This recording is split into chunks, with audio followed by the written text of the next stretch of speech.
My name is Bryce. I'm a general aviation aircraft mechanic, AMPIA, and I also teach aviation maintenance at a Part 147 school in San Antonio, Texas. And today I'm going to be reviewing some aircraft maintenance scenes from different movies and TV shows over the years. If the video does well, I will certainly make more of these. They are a departure of my normal style of video, so stick around. The first movie that we're going to be looking at today is a scene from the movie Fletch, in which Chevy Chase plays a private investigator who is at an airport trying to get some information from an aircraft. So let's watch that. That's a terrific wing.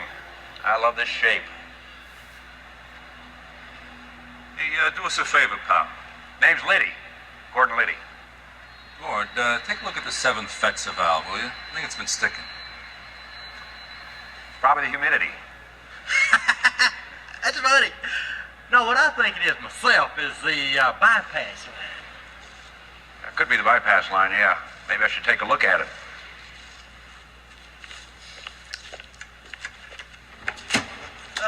Gordo. Back here? Don't tell me my business, boy. Just checking the luggage. Somebody ought to clean these windows. There is a tremendous buildup of gook all over them. Look at that.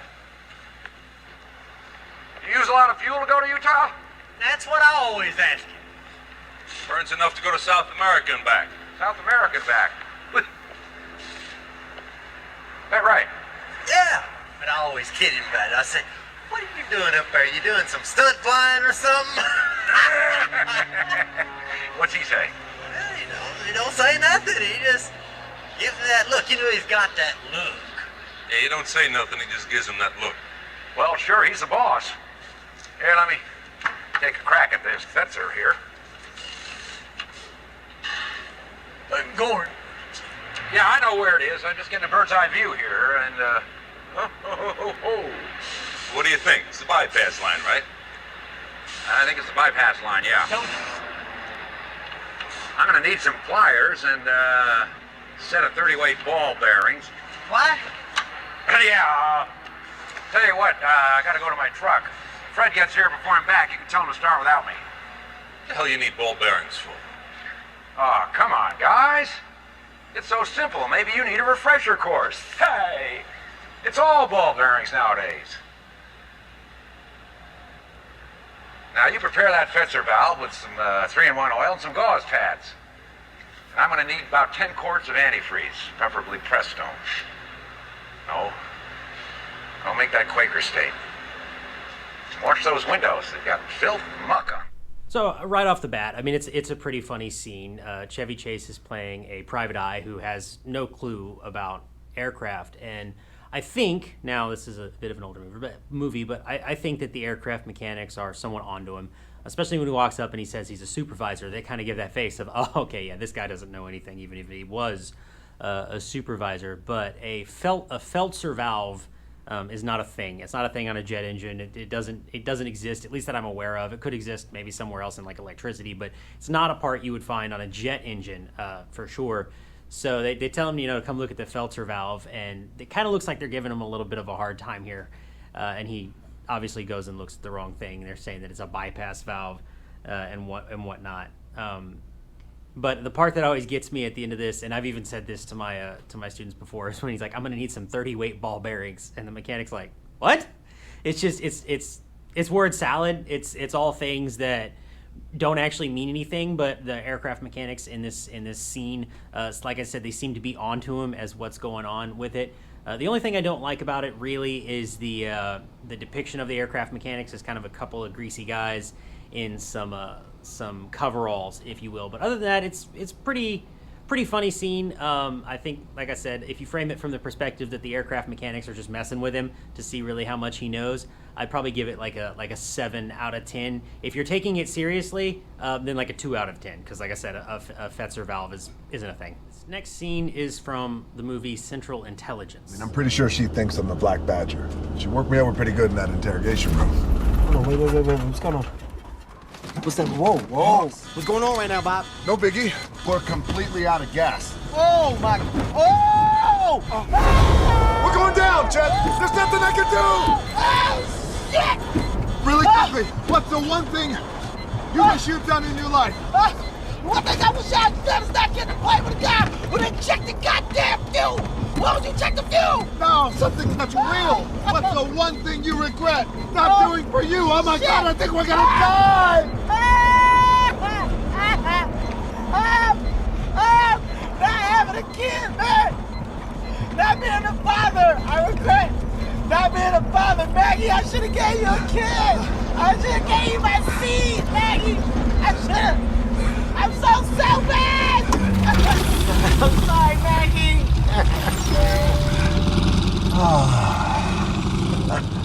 That wasn't. So you have Dwayne "The Rock" Johnson and Kevin Hart, quite the powerhouse comedic duo, if you will, there in an aircraft. And it's revealed to us at the end of the scene that The Rock is just playing a prank on Kevin Hart's character the entire time. So my thoughts on this are really from a maintenance perspective that what he does at the very end of there is he reaches up and he turns the master switch back on, telling us that at some point he would have reached over and he would have shut it off, which is something that you could pretty easily hide if you were in the aircraft. You'd kind of be like reaching down and like messing with the lights in your car. Like nobody is really going to notice that per se. The problem is this wouldn't actually do anything to the airplane other than shutting off power. Your smaller general aviation aircraft use something called a magneto, which generates its own power. So once the engine is started, it'll run on its own even if you disconnect the battery. You can turn the master switch off, you can do just about anything, and the engine's going to keep running. It doesn't really matter what's going on with the aircraft or with the radios. The engine will run once it's moving under its own power because the fuel system is mechanical and the magnetos generate their own power. Kind of rambling there, but it doesn't matter.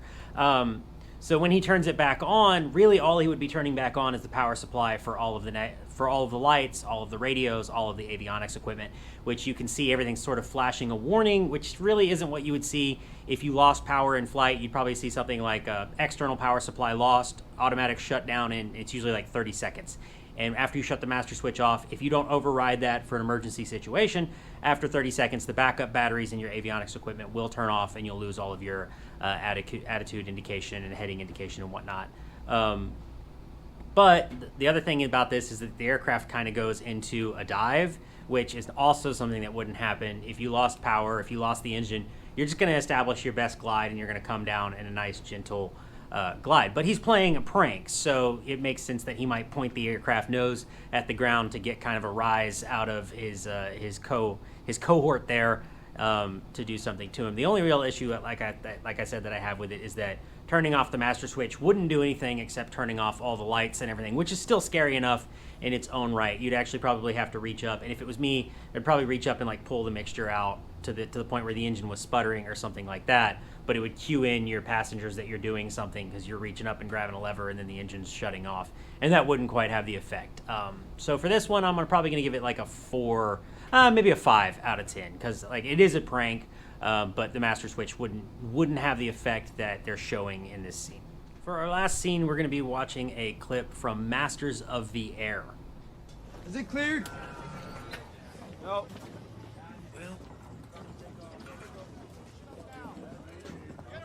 Major, sir, I have a problem with the left magneto in number 2. It's giving a real hot drop on run-up. Now, I'm pretty sure it's just the points. I can fix them while you taxi. 3 engines? I can do this, sir. That's crazy. What, you gonna ride the wheel? Give it a whirl. Yes, sir.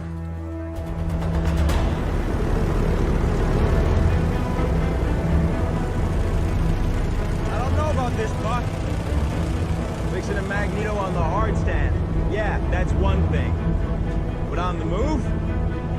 Whoever says he'll do it, he'll do it. Believe. Yeah.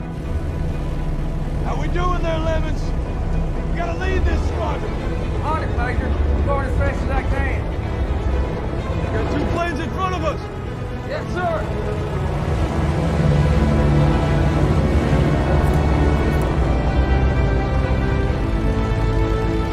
We got 1 left, Buck. It's now or never. We got 1 left, Lemons. It's not too late to scrub, Buck. We can pull over on the right there. We're number 1. We're number 1. Almost there, Major.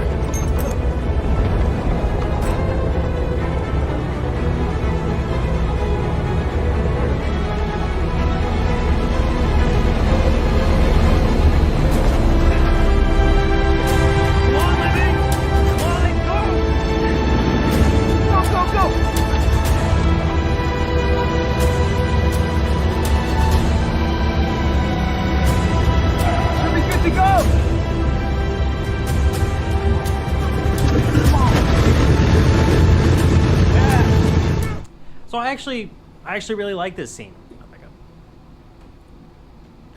Good catch. That was a spectacular catch.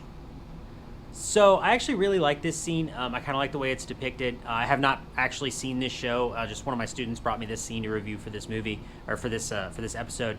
And the first thing I'll say about it is when it first starts, he says, "Is it clear?" And the mechanic up in the cockpit says no, which is kind of weird because typically when you say clear, you're just meaning that the propeller arc is clear so that you can crank the engine or something like that. But then he talks about fixing the Magneto while they're underway, and I actually like the depiction of the maintenance here. Some of what he's using in the scene and what they show is accurate. It's not just jargon. So to say that he thinks it's the points because they're having a bad mag drop. So I don't know how many Magnetos the B-17 has specifically, but almost every aircraft is going to have at least two. Even general aviation aircraft, you have not really a primary and a backup, but there's for redundancy so that if one fails, you still have the other. More than likely what would have happened is they would have just said, we got a bad mag drop, but we're going anyways because we have to fly this mission and we'll fix it when we get back. Because like I said, there are two. But if you were going to fix it, the way he's doing it is correct. I like that they show a close-up of the points and the Magneto. Magnetos are kind of cool. They generate their own power via a spinning magnet and a coil. I'm simplifying this way down for the purpose of this. And then when the points open, the ground is taken away from the circuit. So with those points being open, the ground now has to find another path to ground, and it ends up going out through the plug lead and firing the spark plug. And so the timing of the points is very important. How much the points open is very important, and you actually see him hold up some feeler gauges there to get the right one to stick a feeler gauge in it to tighten down the points. A couple of things here is he is doing it through the wheel well. I actually researched this before I filmed this so that I didn't make myself look like an idiot. But there is an access panel up in the wheel well of a B-17 that you could take off to get to the lower left Magneto. And I'm assuming that's what he's done here. And it doesn't really show if he puts the dust cover back on the Magneto. I'm imagining he did.